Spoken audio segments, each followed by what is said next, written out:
तुम्ही पाहत आहात MCN न्यूज मराठी।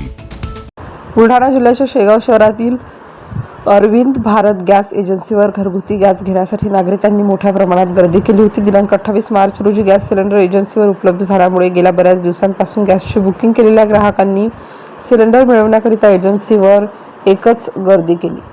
ग्राहक सकाळी 7 वाजतापासून रांगेत लागलेले होते, पण 10 वाजता ऑनलाईन सिस्टम चालू होत असल्यामुळे व संध्याकाळी 5 वाजता बंद होत असल्यामुळे गर्दीचे रूपांतर गोंधळात निर्माण झाले। दिनांक 28 तारखेला जे लोक नंबरमध्ये लागलेले होते आणि ज्यांना चिठ्ठ्या मिळाल्या त्याच लोकांना दुसऱ्या दिवशी सिलेंडरचे वितरण करण्यात येणार असल्याचे एजन्सी मालकाकडून सांगण्यात आले। त्यामुळे नागरिकांना थोड्या प्रमाणात दिलासा मिळाला, परंतु प्रशासनाच्या आवाहनानंतरही जिल्हाभरात सर्वच गॅस एजन्सी व पेट्रोल पंपावर नागरिकांच्या रांगा लागत असल्याने याबाबत प्रशासनाने ठोस निर्णय घेण्याची मागणी नागरिकांकडून करण्यात येत आहे। MCN न्यूज मराठी करिता चंदू पाटील, शेगाव ग्रामीण। आमचा काही बोलायला तुम्ही म्हणजे तुमच्यावर नाही अरे किती करायची आहे की नाही तर चांगले वाटा ना 100 सिलेंडर वाटा लोकांना। मग तेच म्हणून राहिले 100 खाली की 100 नंबर अरे जे नियमानं होईल त्या नियमानं होईल ना। हे सिलेंडर नंबर खाली हे तुमची केवायसी मोड बरोबर आहे की नाही? हो केवायसी सर्वच करेल आहे म्हणूनच बोलून राहिले।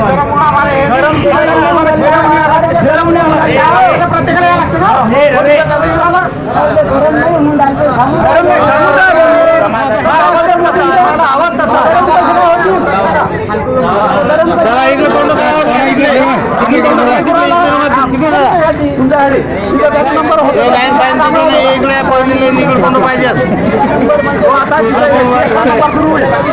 नंबर वाटलेला आहे आता 101 नंबर सुरू आहे। नंबर झाले हे बंद झाले नंबर 2 लागते हे